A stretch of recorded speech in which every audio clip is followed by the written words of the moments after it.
to the Louie Bellina Show.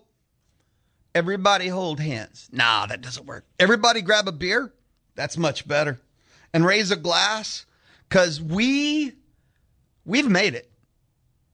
On the Louie Bellina Show, the new college football season begins with SEC Media Days. And before that, the Big 12 Media Days. And before that, nobody remembers Southwest Conference Media Days. So once SEC Media Days have begun, the new college football season begins. It is the signpost that we have made it.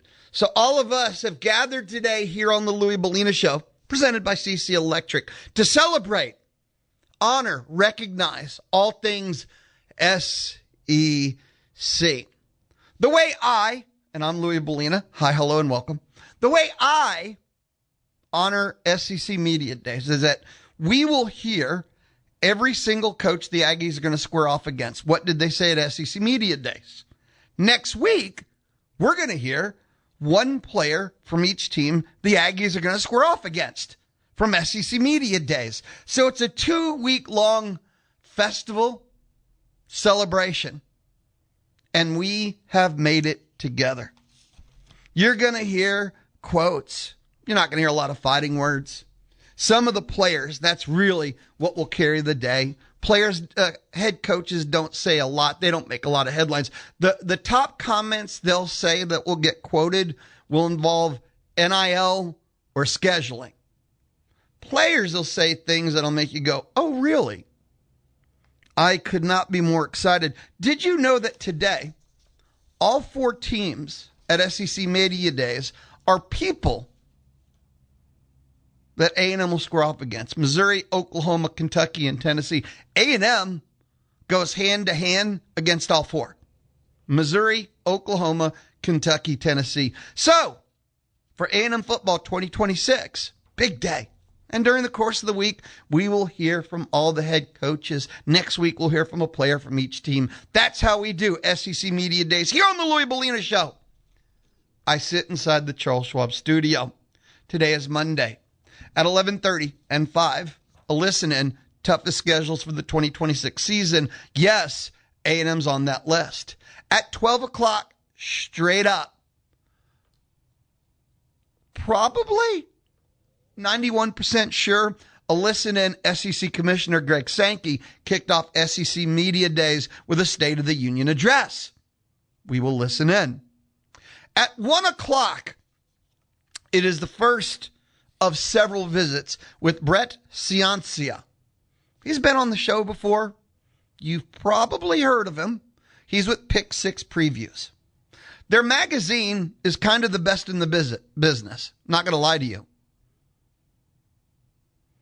He does every conference, every team, P4, G6. They do the college football playoff. His accuracy rate is kind of insane. He will join me on the D4 Land Services hotline at 1 o'clock. And we'll do a deep dive into Texas A&M and the SEC because it's SEC Media Days. And I said he's going to join me several times. Next Monday, we'll take a look at the rest of college football. The following Monday, predictions for 2026. So at 1 o'clock today, A&M, the SEC with Brett Ciancia of Pick 6 Previews. Pretty fired up to have him back on. If you've never looked at his magazine, Pick 6 Previews, it's insane. It's digital. It's absolutely nuts. The info, every team, and God, it's fun. That's a good 2 to 3 weeks of nothing but college football, so help me college football. So there you go. That's the Louie Bellina Show, Monday edition. I hope you're in. I have a text message number. It's also my phone number. It's one number, just like your phone. 979-693-1150. 979-693-1150. If you text, I'll see what's up inside the Texas Mobile One Lube Express inbox. Ray of Great Falls, first text message of the day. Louie, when will Elko be speaking? Wednesday, second half of the day. So somewhere between 2 and 3 o'clock. Wednesday at SEC Media Days is the action-packed, jam-packed day. Opens with Bama. A&M kind of closes in between. You've got Florida first-year head coach. They spared no expense. Wednesday's the big day. Bama opens, A&M closes. And then he says, when will Sarkisian be speaking so I can hit the mute button? And Texas will close on Thursday. Final team. Like I said, it starts kind of odd the first 2 days. You don't need anything for day one. Everybody's there. Everybody's excited. Everybody's spitting nails, punching puppies, breaking whiskey bottles over their head. Everybody's been waiting all summer for something. So you don't need anything for Monday. By the end, people are tired. So Wednesday is the day. And then they saved. Holy cow. They went heavy hitter Wednesday with the open and the close. It was a smart, it's almost like someone studied. Very well done. Very well done. So there you go, Ray in Great Falls. So you text like that. I'll see what's up inside the Texas Mobile and Lube Express inbox. We'll begin our day. As you know, it has begun. We all made it together, SEC Media Days. Greg Sankey has spoken. We'll listen in at 12 o'clock. He announced that the next SEC Media Days, 2027, they're going back to Nashville. That's in Tennessee, July 12th through the 15th. So a week earlier than the norm. This is a week later than the norm. It was later because of the World Cup, and the SEC is too smart to lose part of their spotlight to the World Cup. So they pushed it a week later. This is kind of a week earlier, July 12th through the 15th next year in Nashville. I think I've said this for a while. I got to get back out there. And to SEC Media Days, just the networking alone is priceless. But Nashville, that's my boy Mitch Light. That's my boy Braden Gall and a couple other people I know.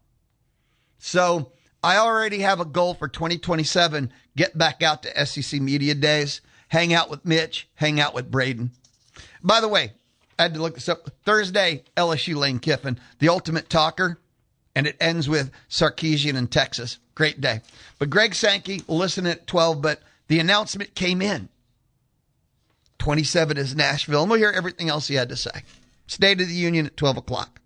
In honor of SEC Media Days, our entire first hour, everything, all things SEC, ESPN.com, one question facing every top 25 team. I don't care about every top 25 team. I care about the SEC. I care about A&M, and so do you. What's the one question, facing every, still answering every top 25 team? For Texas A&M, I think A&M has more than one question.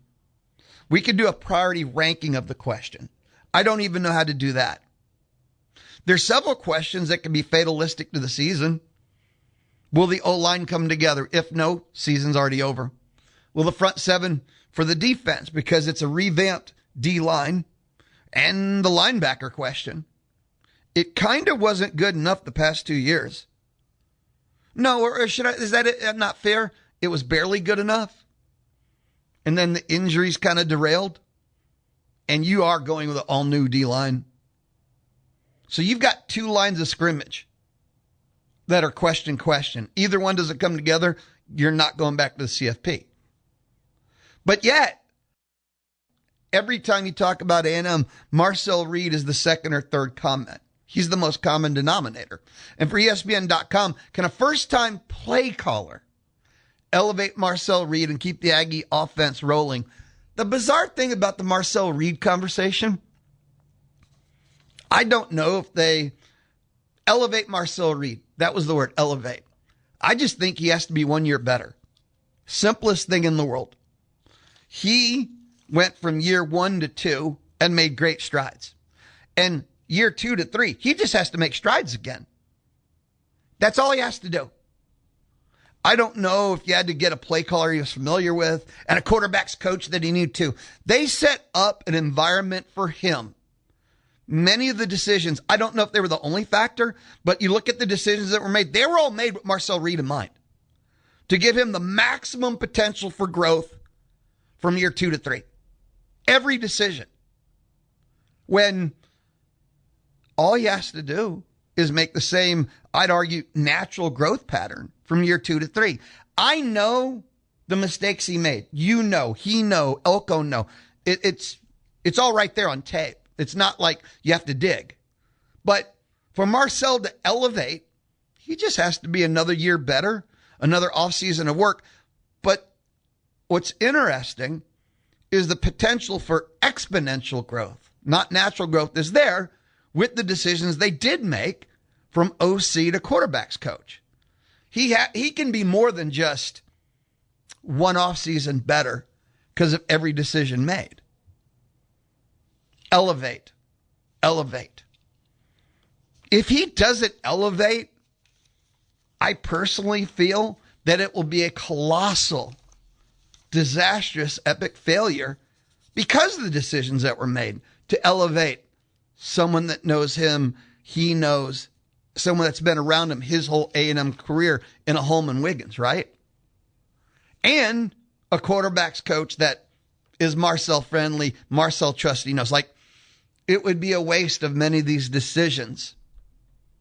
Like, how can he not elevate? I asked that question seriously. Now, the question is, will he be 1 step better or 8 steps better? But it is impossible for him to not be better. It is not possible for him to not be better. And there's a couple of areas he can improve in. And if he improves in even just one, and look at everything he did.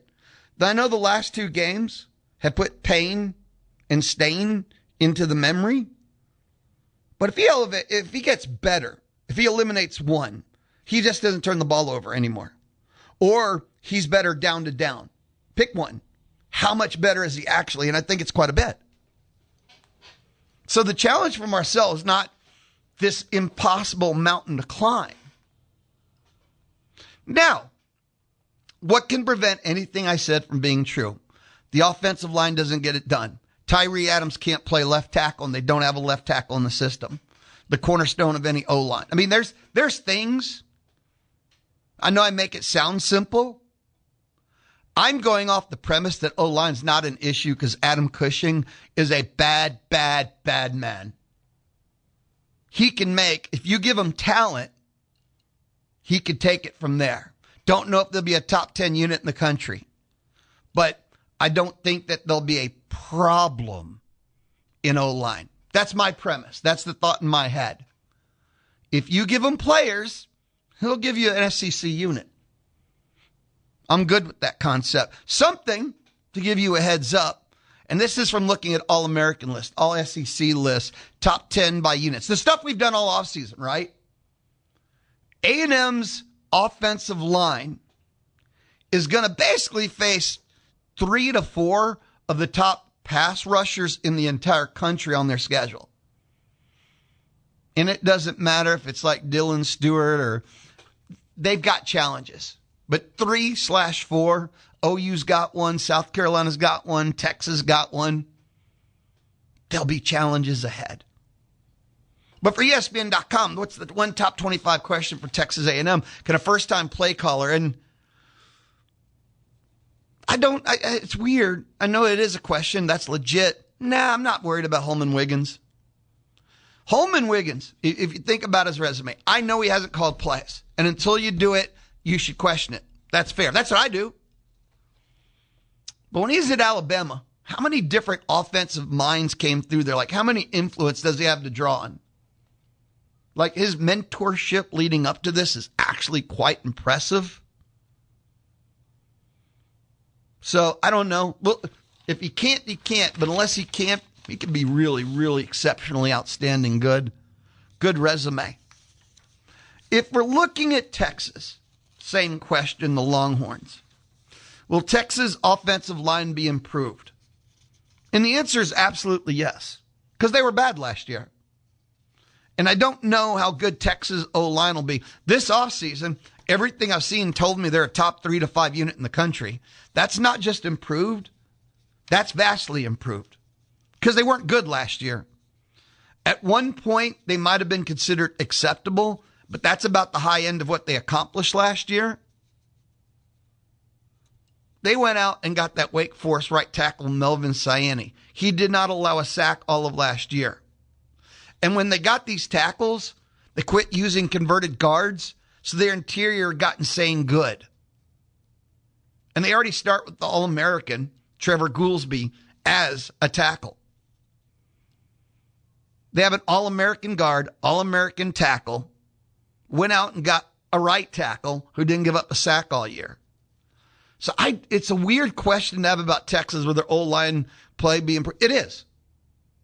Will they be one of the best 5 O-line units in the country? That I can't answer. But improved? Absolutely. Guaranteed. That's not a question.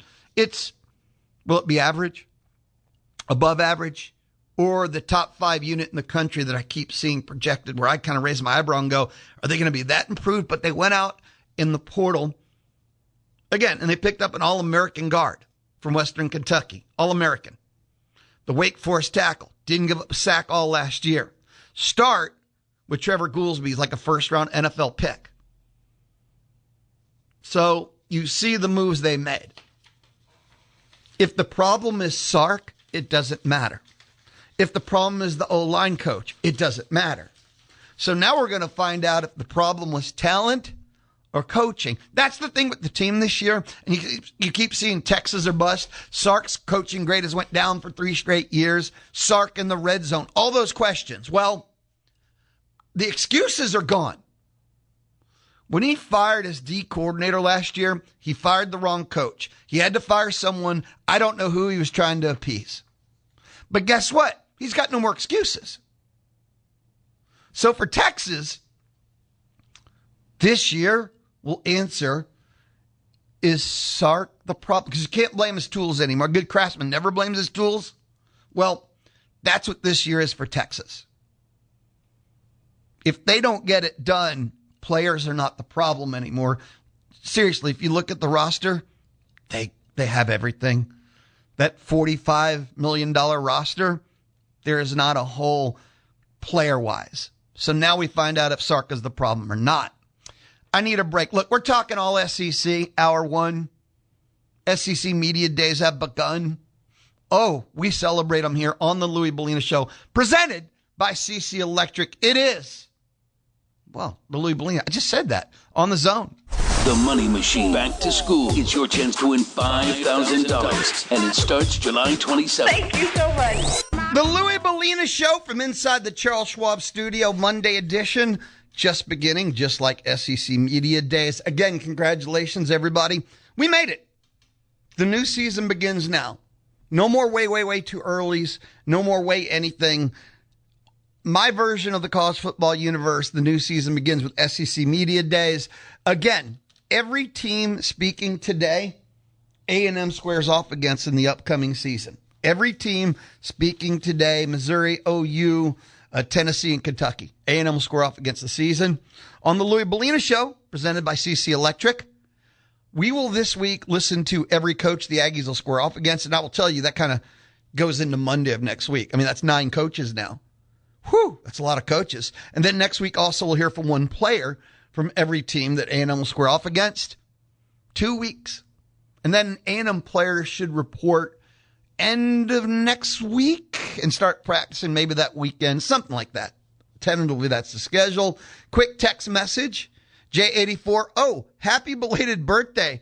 I say live your day like it's your last because one day you're going to be right. I'm down with that philosophy. Just don't treat your bank account like that, is what I would say. But I agree with that. And thank you for the belated birthday wishes. Yeah, it was a glorious birthday, kind of week. I had a great birthday, no doubt about it, because everyone wanted to take me to eat. And, you know, not all my friends know each other. So I ended up doing birthday dinners on Wednesday, Thursday, Friday, and Saturday. And I had a couple of birthday lunches mixed in. And one of the special treats for me, and it was random, actually had nothing to do with my birthday, but it was mixed in, was one of my former board ops. And he was a producer, and he was a reporter, and he hosted a baseball show on the weekends. Gary Livingston, came into town on Friday. And it wasn't for my birthday, even though it was my birthday day, but his daughter had freshman orientation. And I just remember going, damn, we're old, man. And when he worked for me, he was like 18, 19 through his 10 years of college. So just getting to sit and catch up and compare life notes and seeing how amazing he's doing. Teaching swimming. He's a swim coach. Is amazing. So that he didn't know it was my birthday even. I didn't tell him. I don't go around with a button that says today's my birthday. I don't do that kind of stuff. But getting to do a lunch with him from, way back in the day. And over the years, we've kept touch. Been way too long. No, thank you, J84, but it was glorious. I had a phenomenal time. It makes me wish my birthday was tomorrow again. Sometimes I celebrate, sometimes I don't. This was a really great one. So thank you. Back to SEC. We mentioned those questions for the top 25. For LSU, can Lane Kiffin deliver the goods? He's always been asked that. He's never won a natty. The answer is he's never done it. Now, has he had a job as good as LSU? Some people say, yeah, when he was at Tennessee. That was the job that him and his coaches left, where they were heard talking to the recruits. They had to follow them. Was it USC, the job he took from there? The question is, can Lane Kiffin deliver the goods? Remember something. He's never done it. Never done it. Now, in the portal world, I feel like it is built for Lane Kiffin. We saw what he did at historical Loserville in Ole Miss. Never won it there. And the 1 year they made the CFP, he decides to jump and hold like 2 schools hostage at once. One of the worst situations we've ever seen. Oh, that was so messy, ugly, and Lane Kiffin to the death, wasn't it? The answer is, yeah, Lou, it was. It was a nightmare. CBSSports.com. They do their questions for every top 25 team, too. Because that's the thing with SEC Media Days. Everybody put forth their question. They had a different one for A&M. More generic and boring, to be honest with you. Theirs was, can the Aggies put it all together? You know what's fascinating about that? When I look back at last year, A&M had trouble putting it all together. The defense never put it all together and had their best 2 games of the year in like the 2 losses with Texas and Miami. Do you realize that? The defense struggled, inconsistent, with great moments, but having trouble having great games. But their last 2 games of the year were their 2 best performances. They were phenomenal against Texas, phenomenal against Miami. Like, did they peak at the most perfect time, but one player didn't come along for the ride at that time? Put it all together. The offense, if you ignore how it ended and you look at the season stats and everything, the offense was fantastic. The offense was absolutely fantastic. But injuries ripped away what could have been. Imagine if you had the healthy Moss to complement what else was happening. You had the dings in the O-line that I think they could have been a top 5 O-line unit in the country. They were really, really good. I'm not trying to knock them. Little things. What did they not put together last year? They went 11-2, 11-1 in the regular season. What's put it all together? Because like when you go 11-1, you had your stuff pretty together. So that's why the vagueness and the weirdness of can the Aggies put it all together. We live in a time where I don't know if we're going to have Alabama and Nick Saban dynasties. I think in any 1 year, you can have a team that maybe goes 16-0 that for that 1 year, but I just struggle with it. Can the Aggies put it all together? A&M was pretty together. They weren't perfect, obviously. So I don't like that statement, can the Aggies put it all together? You make sure that your strength is strong enough to carry you week to week and that your weakness is not so weak that it can lose in any given week to any opponent. That's how I feel like you build now. Your strength has to be good enough to beat everyone on your schedule, and your weakness cannot be so fatal that you can lose to anyone, including like 4-8 teams. That's how I think you got to do. So anyway, can the Aggies put it all together? I just didn't like that sentence. By the way, looking back at last year, I think the Texas loss is worse than the Miami loss. Because if you remember the Texas game, A&M was a great matchup and should have been able to exploit all the weaknesses Texas had. The Texas loss is way worse than the Miami loss. I know, Lou, that was a college football playoff loss at the end of the year. That's way worse. No, A&M had no excuse and no reason to lose to Texas. That loss bothers me more. And it's not the rivalry angle. I mean, from literally X's O's on paper and heading into it, that was just a bad, awful loss. The Miami one, Miami peaked at the right time. Miami's defense was legit.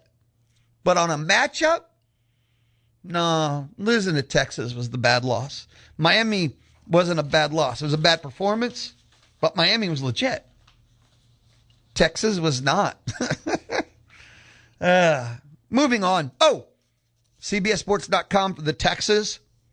You know, they said title or bust with a question mark. Yeah, that's legit. They did have a sentence, this is where I throw open the Texas Mobile and Lube Express inbox, or you can text your commentary / your opinion, your thoughts, but your commentary on this one sentence. Because I don't think I've ever seen this before. I don't know if they're trying to make it a thing. And it's actually kind of accurate, but I don't know if it is under Sark. But CBSSports.com for Texas, the Longhorns. Title or bust, question mark. So that's their question. But Texas has become the Deep South Ohio State. Expectations are always high, but that level of hope has exited the atmosphere over the last several seasons. But Texas has become the Deep South Ohio State. Isn't the Deep South like Alabama and Mississippi and not Texas? Or am I just being too picky? But that's not really have anything to do. But isn't the Deep South Alabama and Mississippi? If anybody becomes the Deep South Ohio State, I guess isn't Georgia the Dirty South? So I guess it doesn't get credit for being, because Georgia would be the program I would pick to be the Deep South Ohio State, but I guess Georgia's not the Deep South. I've never thought of Texas as the Deep South. But I'm obsessing over the wrong thing. I know. Lou does it. I could sidetrack myself like it's nobody's business. But I get the spirit of that. Texas has become the Deep South Ohio State. I marvel, I do, at how quickly and effortlessly Texas, we joked with the Texas is back. And maybe it took them 10 years later, but Texas is back now. This is the Texas program that if you are a lifelong Aggie that has life under your belt, you're just very tiringly over of seeing that they, spend a decade as a top 5 team. And it doesn't matter what conference, SWC, Big 12, but now the SEC.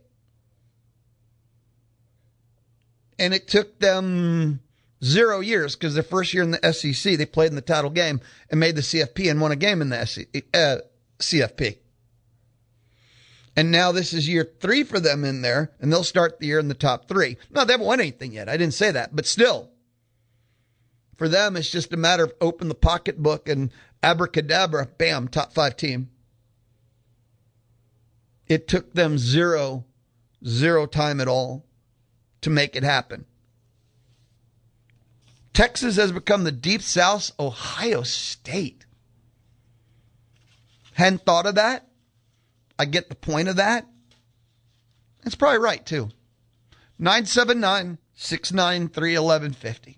If you want any commentary upon that concept, you can light up the Texas Mobile and Lube Express inbox. I'll be back. And, up next, I'm just telling you, everything SEC all week long. A listen-in, toughest schedules, and A&M is on that list, and so are like half the SEC. This is the Louie Bellina Show, presented by CC Electric, built on faith, family, community. This is the Louie Bellina Show, Monday on the Zone, and we are so just getting started. Listen to The Zone at radioaguilan.com. Thanks to Loyalty Plumbing. The pros at Loyalty Plumbing are ready to serve you 24/7. Give them a call at 979-977-6117. The Louie Bellina Show inside the Charles Schwab studio on a Monday. I got to listen in. Greg Sankey, is always college football podcast. I said Greg Sankey, didn't I? I got SEC on the mind. I got to listen in. Greg McElroy. His Always College Football podcast. It's tied into SEC Media Days. It's tied into the SEC. What he did was the toughest schedules in the country.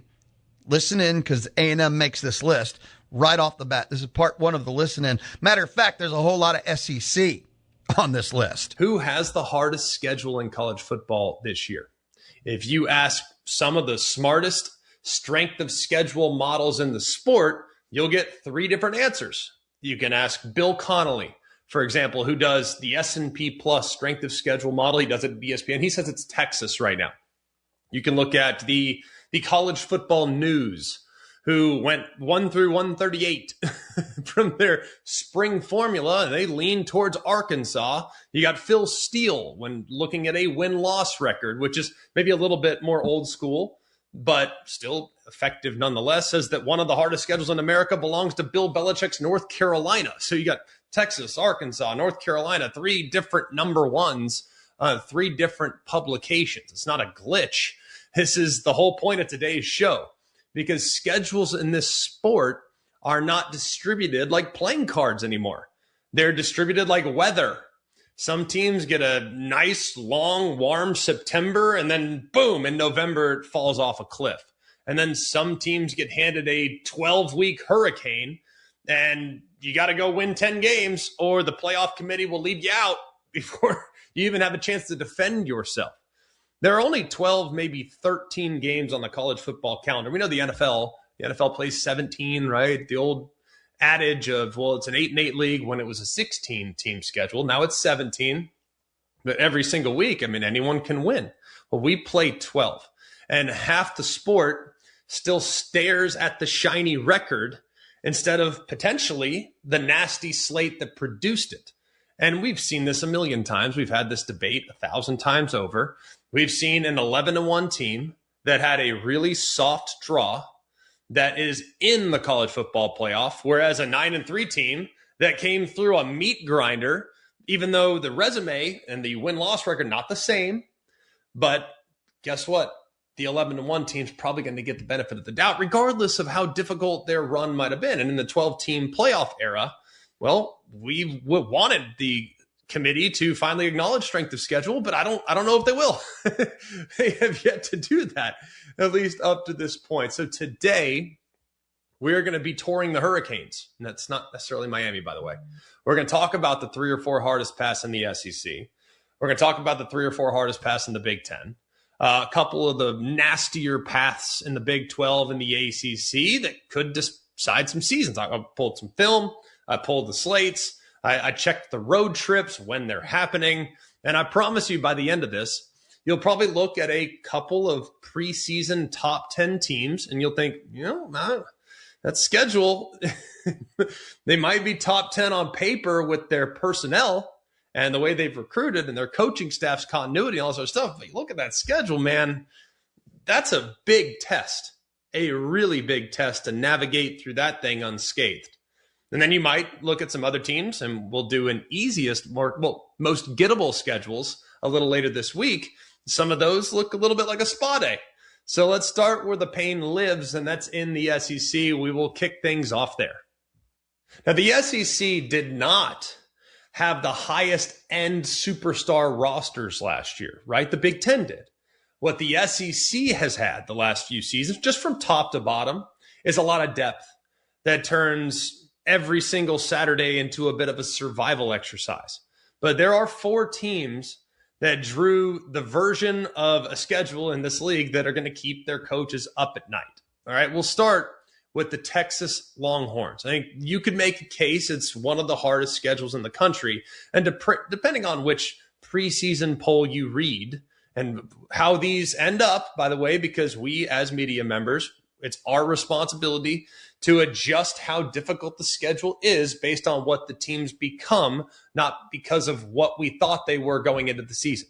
But depending on which preseason poll you read, there's 7, maybe 8 of the Texas Longhorn opponents that will be in the top 25. Either way, no one really in the country has it worse. That's not a schedule. That is a 12-round heavyweight fight where every opponent is a live contender. And nobody in the building is going to be throwing a tomato can in the fourth, right? Like, it opens with a statement opportunity in week 2 when Ohio State, who I think might be the best team in college football, they come to Austin, the reigning kings of the preseason. Ohio State every year, one of the best rosters, one of the best coaching staff. Well, they now are going to Austin, Texas to play in Darrell K. Royal Stadium. And then Steve Sarkisian, he takes his group to Neyland to take on Tennessee in week 4. And we know Neyland potentially at night. That's where it's going to be very, very difficult to play. You also have an Oklahoma team who I love in Dallas on October 10th because the Red River game wasn't spicy enough. So now you got that ranked versus ranked SEC teams that have to play there. That game is always one of the toughest. And even when one team's great and the other team's not, it's usually pretty dang competitive. And here's the genuine part that's really, really rude. After all that, the reward is a homestand against Florida, Ole Miss, Mississippi State. I think all 3 teams are going to be pretty good. Ole Miss, of course, being the best of the bunch there. But I think Mississippi State's improved. I think Florida's improved. And that's the easy stretch, right? Well, then November, that opens the trap door. At Missouri, at LSU. You get Arkansas at home before traveling to Texas A&M to close it out on Thanksgiving weekend. So when you turn on the tape, there's no breather week baked in. I mean, there's no stretch where Arch Manning is going to sit there and say, all right, we can decompress for a moment. This is the NFL adjacent schedule. And it is layered difficulty with the kind of tests that kind of force your depth to be challenged at some point, maybe in November, maybe it's even a little bit earlier. I mean, 4 of Texas's 12 regular season opponents made last year's college football playoff. And if the Longhorns come out of this at 11-1, they'll probably be the number 1 seed, more than likely. But if they come out 9-3, you got to understand what produced it before you're going to dunk on Steve Sarkisian and the Texas Longhorns again. We'll go next to the Arkansas Razorbacks. Now, not a lot of people are talking about this one, and a lot of people have put this together, and they look at it, and granted, Arkansas is a team that has maybe the most questions in the SEC. So oftentimes when you're at the bottom of a particular league, knowing that you don't get to play yourself, that's going to make the schedule look a whole lot tougher, right? And a lot of people think that Arkansas actually has a harder schedule than the Texas Longhorns. And I don't know if that's true, but here's the twist that makes it somewhat unfair. They don't play Alabama. They don't play Ole Miss. They don't play Oklahoma. They missed 3 of the nastier teams in their own league and still come out with arguably the hardest slate in America. That's how loaded the rest of the schedule is. Georgia comes to them. LSU comes to them. Tennessee comes to them as well. And the road trips are a rap sheet. At Utah at a conference. Very difficult game there early in the season. At A&M, at Auburn, at Vandy, at Texas. Now, here's where it gets a little bit even more cruel. We're doing this in year number 1, right, of the Ryan Silverfield era, who's coming over from Memphis, where he won 50 games in 6 years and did a great job coaching offense. But he inherited a program that has to replace a lot of quality. There were some good players on last year's Arkansas team that did not materialize in a lot of wins. A bunch of guys that are out of eligibility. So the resume is you got a brand new coach, brand new quarterback, arguably the hardest schedule in the sport, handed to you like a welcome basket with a live snake in it. Now, I'm not going to sit here and tell you that Arkansas is winning 9 games, but I am going to tell you that if they win 6, Ryan Silverfield should get a standing ovation because the schedule gods did not skip Fayetteville this year. They actively targeted it. At least it feels like when you look at things in the early part of the year. Oklahoma is next, the 3rd toughest in the league, according to some. I think it's the 3rd toughest. And the Sooners' problem starts before conference play even opens because they schedule a road trip to Michigan on September 12th. That is a non-conference date in the Big House against a program that does not lose there very often, right? Then you got Brent Venables now in year number 5. You open SEC play is about as hard a way as you possibly can open SEC play. They haven't been in the SEC long, but a road trip to Georgia on September 26th, that is a feet to the fire type of moment. 5 of Oklahoma's 12 opponents finish in the top 18 of last year's final college football playoff ranking. Texas and Dallas, you're at Mississippi State. You get South Carolina, you're at Florida, you're home for Ole Miss, you're home for A&M, and then you close at Missouri. And here's the counterpoint, and it's the reason why I don't panic for the Sooners the same way I do necessarily for Arkansas. It's not really that much rougher than what Oklahoma survived last year in the second half of the season. Venables has a veteran operation. He's got a defense that travels and a roster that's built for this kind of grind. Now, the schedule's a gauntlet. There's no doubt about it. But it's a gauntlet this program has already run. This time, though, the Sooners host A&M and Ole Miss in Norman, and it's going to be loud right there with those teams coming to town. The last one we'll do in the SEC is Texas A&M. And this is a road that is difficult to travel because the Aggies are coming off an 11-2 season, the first college football playoff appearance in program history. And Mike Elko's done an amazing job. So the reward for that breakthrough is probably one of the meanest road schedules in the sport. And look at the spine of it. At LSU, at Alabama, at Oklahoma. That's three of the loudest, most hostile buildings in America, all away from Kyle Field. And it's the timing that makes it really challenging because 4 of A&M's final 5 games are against teams that finished last year in the AP Top 25. That lone exception is a road trip to South Carolina, which is not exactly a hammock, right? You host Arkansas, you host Tennessee, and they close the regular season against Texas Thanksgiving weekend in a rivalry that is going to be a challenging one every single year for both those teams. With Marcel Reed coming back, the roster is a genuine contender, and the schedule is a referendum on whether or not last year's 11-win jump was the floor or the ceiling, because repeating 11 wins against this slate would be a Herculean act. That was our listening. Greg McElroy, not Sankey. Greg McElroy, toughest schedules right there, very end. Texas A&M, one of the toughest schedules in the country, just alone. He said it's probably the toughest road slate in the country. If you just take a look at it from the road perspective, it's the toughest road slate in the country. SEC Media Days live. We have survived. The new season begins now, 2026 college football. I feel like I need a hug. When we return, we'll wrap up our first hour together. It's the Louie Bellina Show presented by CC Electric, residential, commercial, industrial services. It's what they do at CC Electric. It's the Louie Bellina Show, Monday on the Zone. Listen to Aggie football every game, every play. Come on the Zone 1150 AM and 93.7 FM. The Louie Bellina Show. Hour 1, almost not quite done. 12 o'clock, listen in. Greg Sankey, State of the Union Address. That's 12 o'clock. 12 o'clock, Greg Sankey, State of the Union Address.